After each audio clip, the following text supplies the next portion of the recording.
दोस्तों ये तस्वीर देखिए, ये बवाल उन्नाव के एक कॉलेज में हुआ है और पुलिस जिस व्यक्ति को मारती, पीटती, घसीटती हुई दिख रही है वो कोई आरोपी नहीं है बल्कि एक पीड़ित लड़की का चाचा है जिसके साथ छेड़खानी की गई थी। अब उस परिवार के साथ रहने के बजाय उत्तर प्रदेश की होनहार पुलिस उन्हें ही पीटती या फिर घसीटती हुई दिखाई दे रही है।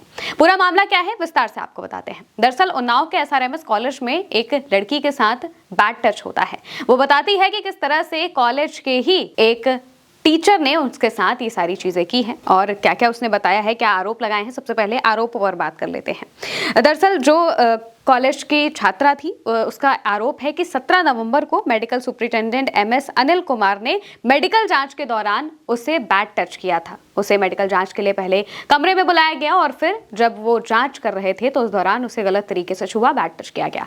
अब इसकी जैसे ही जानकारी छात्राओं को लगती है तो वो सीधे प्रदर्शन करने लगते हैं, धरना देने लगते हैं उनके खिलाफ, एमएस के खिलाफ धरना देने लगते हैं, भड़क जाते हैं। जो छात्र होते हैं वो लगातार इस बात पर भड़कते हैं और फिर इसके बाद कॉलेज प्रशासन से कार्रवाई की मांग करते हैं, लेकिन कोई कार्रवाई नहीं होती है। सोचिए 17 नवंबर से 7 दिसंबर हो जाती है लेकिन कोई कार्रवाई नहीं की जाती है। और इसी बात पर जो लोग हैं वो लगातार भड़क रहे थे, जो कॉलेज की छात्राएं हैं वो भी भड़क रही थी और साथ ही साथ जो परिवार वाले हैं वो भी लगातार इस पर सवाल खड़े कर रहे थे कि आखिर इस पर कार्रवाई क्यों नहीं हो रही है। कॉलेज इन सब चीजों को दबाना चाहता था और यहाँ तक कि छात्रा का ये भी कहना है कि उसे डराया धमकाया गया ताकि वो ये बातें कहीं और ना बोले। एमएस ने पहले उसके साथ बदतमीजी की, उसे गलत तरीके से छुआ, फिर उसे डराया धमकाया और इसके बाद जब कॉलेज से शिकायत की जाती है तो कॉलेज वाले कुछ नहीं करते हैं, इस मामले को दबाने की कोशिश करते हैं। और अब जैसे जैसे ये मामला बढ़ने लगता है तो फिर वहां पर पुलिस को आना पड़ता है। कॉलेज कौन सा है और कहां पर है ये भी बता देते हैं। उन्नाव के सोहरामऊ थाना क्षेत्र का ये पूरा मामला है जहां पर कॉलेज एसआरएमएस कॉलेज जो कि नर्सिंग एंड मेडिकल स्टडीज का है, वहां पर ये सारा हड़कंप मचता हुआ दिखाई देता है।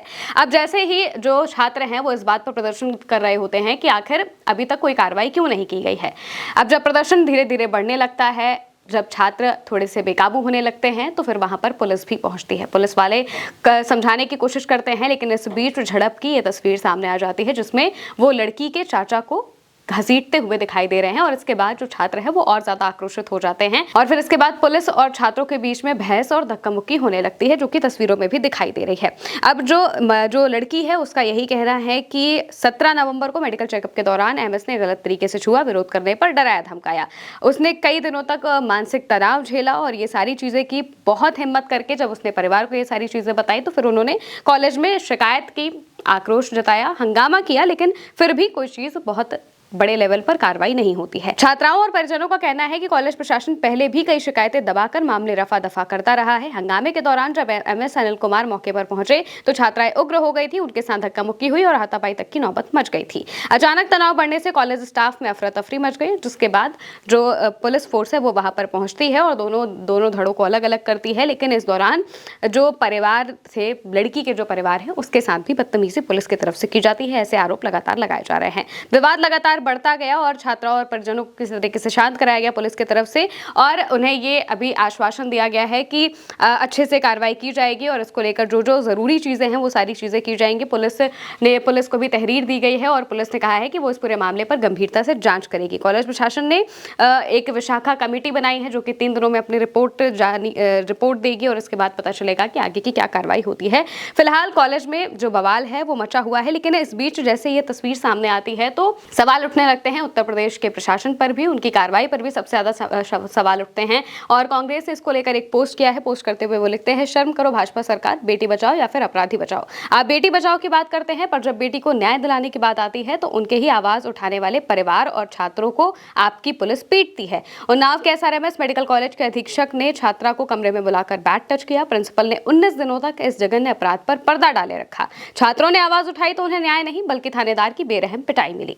योगी सरकार की पुलिस निजी कॉलेज के पैरोकार बनकर छात्रों पर लाठियां बरसा रही है, अपराधी घूम रहा है और आवाज उठाने वाले पीटे जा रहे हैं। क्या यही आपका कानून का राज है? ये सवाल सिर्फ कांग्रेस की तरफ से नहीं पूछा गया है बल्कि लगातार लोग इस वीडियो के साथ यही सवाल पूछ रहे हैं कि आखिर इस तरह से कार्रवाई क्या सही है? आखिर ऐसी कार्रवाई होनी चाहिए थी जिस तरह से लड़की के चाचा को घसीटा गया और सीधा उन्हीं का मुंह बंद करने की कोशिश की गई। इसको लेकर सवाल उठ रहे हैं। हालांकि पुलिस ने कहा है कि वो इस पर मामले पर अपने हिसाब से जांच करेगी और इसके बाद पता करेगी कि आखिर पूरा मामला क्या था। फिलहाल के मेरे साथ इस खबर में इतना ही। नमस्कार।